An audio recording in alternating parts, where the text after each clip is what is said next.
প্রিয়া দরজা খুলে দিতেই রুমের ভেতর পাগল একটি লোক ঢুকে পড়ল। পাগল লোকটিকে দেখে প্রিয়া ভয়ে চিৎকার দিয়ে উঠল। প্রিয়াকে চিৎকার করতে দেখে হুহাহা করে হাসতে লাগলো আর বলতে লাগলো, আমাকে কিছু খেতে দে, আমার পেটে অনেক ক্ষুধা। পাগলের কথা শুনে প্রিয়া পাগলের মুখের দিকে ভালো করে তাকাতেই প্রিয়া চমকে ওঠে। প্রিয়া ভালো করে পাগলের মুখের দিকে চেয়ে বলল, অপু তুমি এখানে কেন আসলে? এখান থেকে চলে যাও, না হলে ওরা তোমার ক্ষতি করে ফেলবে। পাগলটি প্রিয়ার হাত ধরে বলল, আমার লাভ ক্ষতির হিসাব করতে হবে না, আমি কয়েকদিন ধরে ভাত খাইনি, আগে তুমি আমাকে ভাত দাও, তারপর আমি তোমাকে একটা গল্প শোনাবো, আমার ভালোবাসার গল্প।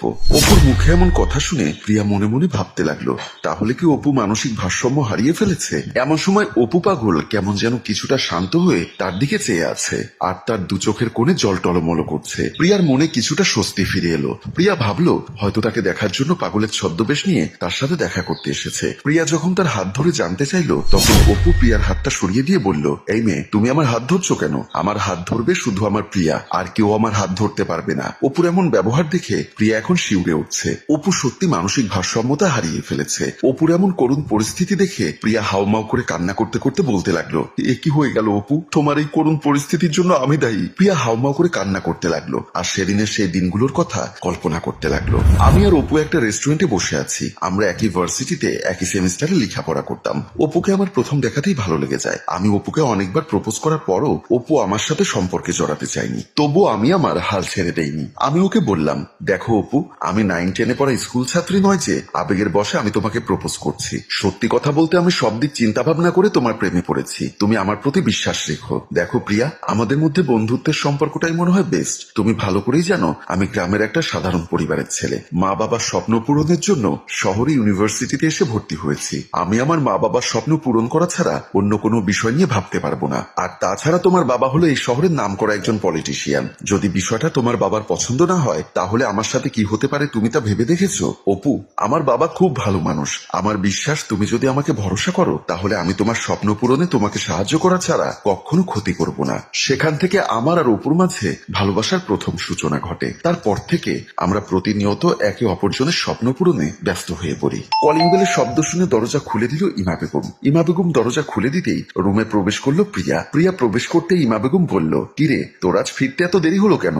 মা, আজ একটা এক্সট্রা ক্লাস ছিল, সামনে সেমিস্টার ফাইনাল পরীক্ষা, তাই স্যাররা এক্সট্রা ক্লাস করাচ্ছেন। ও আচ্ছা, বুঝতে পেরেছি। তাড়াতাড়ি যা, হাত পা ধুয়ে রেডি হয়ে নে, বাইরে যেতে হবে। কোথায় মা? তোর বাবার বন্ধুর ছেলে বিদেশ থেকে দেশে এসেছে, সপ্তাহখানেক পর আবার চলে যাবে, তার সাথে তোর বিয়ের কথা চলছে। ইমা বেগমের মুখে বিয়ের কথা শুনে প্রিয়ার মাথায় যেন আকাশ ভেঙে পড়ল। প্রিয়া বলল, মা, সারাদিন ক্লাস করতে করতে মাথায় ব্যথা হয়ে গেছে, এখন বাইরে যেতে একদম ভালো লাগছে না, আমার একটু রেস্ট দরকার। মা দেখ প্রিয়া, তোকে তো প্রতিদিন যেতে বলি না, আর তার হাতে সময় নেই। এমনও হতে পারে যদি সবকিছু ঠিকঠাক হয়ে যায়, তোর আর বাবুর বিয়ের কাজটা সেরে ফেলতে পারে। পরবর্তীতে সে দেশের বাইরে চলে গেলে, তোর লেখাপড়া শেষ হলে তারপর না হয় তুই চলে গেলি। এখন প্রিয়া কি করবে কিছুই বুঝতে পারছে না। তারপর কিছু একটা চিন্তা করে প্রিয়া তার রুমের দিকে চলে গেল। ইমা বেগম পেছন থেকে বলতে লাগলো, তাড়াতাড়ি রেডি হয়ে আয় মা, বেশি লেট করিস না। বাবু আর প্রিয়া একটা ড্রয়িং রুমে বসে আছে। বাবু প্রিয়ার দিকে হা করে তাকিয়ে আছে। বাবু এমন ভাবে প্রিয়ার দিকে তাকিয়ে আছে যেন মনে হচ্ছে বাবু প্রিয়াকে চোখ দিয়ে খেয়ে ফেলবে। প্রিয়া তার বুকের কাপড় দিয়ে বারবার শরীর ঢাকার চেষ্টা করছে। একটা মেয়েকে আল্লাহ একটা পুরুষ থেকে বোঝার ক্ষমতা অনেক বেশি দিয়েছে। একটা নারীর দিকে কোনো পুরুষ তাকালে সেই মেয়েটা বুঝতে পারে সে পুরুষের তাকানোর রহস্যটা কি হতে পারে। প্রিয়া বুঝতে পারলো বাবুর চরিত্রে অনেক সমস্যা রয়েছে। প্রিয়াকে এমন চুপচাপ থাকতে দেখেও বাবু বলল, চুপ করে বসে আছো কেন? আমার তোমাকে পছন্দ হয়েছে। আমি আঙ্কেলের সাথে কথা বলে কালকে বিয়ের কাজ সেরে ফেলতে চাই। যা আমি বিলেতের মাটিতে পাই না, তা যদি দেশের মাটিতে আমার পায়ের সামনে গড়াগড়ি করে, তা কি দূরে সরিয়ে রাখা যায়? প্রিয়া কি বলবে কিছুই বুঝতে পারছে না। আর এখানে যদি উল্টাপাল্টা কিছু বলে ফেলে, তবে তার জন্য সমস্যা হতে পারে। প্রিয়া বলল, আপনার যা ভালো মনে হয় তাই করুন, আমি তাহলে আসি। প্রিয়ার মুখে এমন কথা শুনে বাবু প্রিয়ার হাত ধরতে চাইলে প্রিয়া হাতটি সরিয়ে নিয়ে বলল, আপনি আমার হাত ধরতে পারেন না, যদি কিছু বলতে হয় বলুন, আজ না হয় কাল তুমি তো আমার হয়ে যাচ্ছ, তাহলে এত দূরত্ব বজায় রেখে লাভ কি বলো? এখনো তো হয়নি, যখন হব তখন দেখা যাবে। আমি এখন আসি, আবার দেখা হবে বলে প্রিয়া রুম থেকে বেরিয়ে গেল। অপু বিকাল থেকে একের পর এক কল করে যাচ্ছে, কিন্তু প্রিয়া কল রিসিভ করছে না। অপু তার রুমের ভেতর পায়চারি করছে আর ভাবছে প্রিয়ার কি হয়েছে, কেন প্রিয়া ফোন তুলছে না? প্রিয়া তো কোনোদিন আমার ফোন রিসিভ না করে থাকতে পারেনি। বিকাল থেকে ফোন দিচ্ছে অপু, তখন প্রায় 10টা, অথচ প্রিয়ার কোনো খবর নেই। অপু ভাবছে আর বারবার মোবাইলের দিকে তাকাচ্ছে। এমন সময় হঠাৎ অপুর মোবাইলে রিংটোনটি বেজে উঠলো। অপু মোবাইলের দিকে তাকাতেই দেখলো প্রিয়ার কল। অপু ফোন রিসিভ করতেই প্রিয়া বলল, অপু, সর্বনাশ হয়ে গেছে। প্রিয়ার মুখে সর্বনাশের কথা শুনে অপু বলল, কি হয়েছে?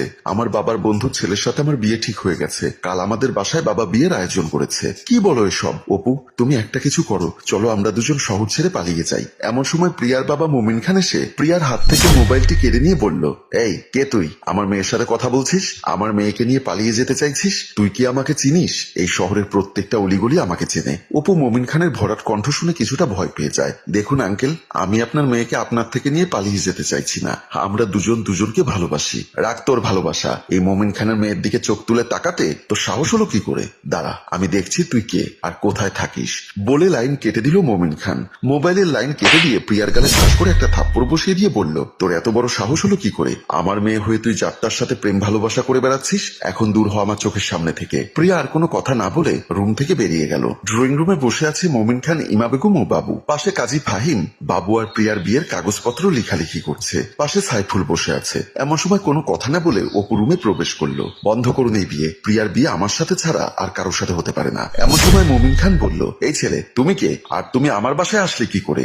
আপনার মেয়ে প্রিয়া আমাকে ভালোবাসে আর আমিও ওকে ভালোবাসি। অপুর কথা শেষ হতে না হতেই মুমিন খান চিৎকার দিয়ে দাঁড়িয়ে উঠে বলল, তোর এত বড় সাহস? তুই কার সামনে দাঁড়িয়ে কথা বলছিস বুঝতে পেরেছিস? মুমিন খানকে উত্তেজিত হতে দেখে বাবু বলল, আঙ্কেল উত্তেজিত হবেন না, এরকম ছোটখাটো বিষয় সাইফুল ম্যানেজ করে নেবে। প্রিয়া বলল, বাবা আমরা দুজন দুজনকে ভালোবাসি, প্লিজ বাবা তুমি আমাদের ভালোবাসাকে মেনে নাও। আমি তোমার বন্ধুর ছেলেকে বিয়ে করতে পারবো না। এমন সময় সাইফুল অপুর কলার ধরে বলল, আয় তোকে একটু বিয়ের আপ্যায়ন করে দিই। আমার আপ্যায়ন পেলে জীবনে বিয়ে করার স্বাদ জাগবে না। প্রিয়া বলল, মিস্টার বাবু আপনার অভদ্র বন্ধুকে বলুন অপুর কলা ছেড়ে দিতে, না হলে কিন্তু আপনার বন্ধুর সাথে খারাপ ব্যবহার করতে বাধ্য হব। প্রিয়ার কথা শুনে বাবু সাইফুলকে কি যেন একটা ইশারা দিল। বাবুর ইশারা পেয়ে সাইফুল অপুকে টানতে টানতে ড্রয়িং রুম থেকে বের করে নিয়ে গেল। প্রিয়া যখন ড্রয়িং রুম থেকে বের হয়ে যেতে চাইল, বাবু প্রিয়ার হাত ধরে রাখলো। প্রিয়ার বাবুর খুব ধস্তাধস্তি হচ্ছে রুমের ভেতর। এমন সময় বাহির থেকে একটা ভয়ঙ্কর শব্দ ভেসে আসলো, যে শব্দটা ছিল রিভলভারের শব্দ। তারপর থেকে প্রিয়া অপুকে শহরের অলিতে গলিতে অনেক খুঁজেছে, কিন্তু অপুর কোনো হদিস পাওয়া যায়নি। আজ কয়েক বছর পর অপুকে এই অবস্থায় দেখতে পাবে তা কল্পনাও করতে পারে না। প্রিয়ার দু চোখে জল গড়িয়ে পড়ছে।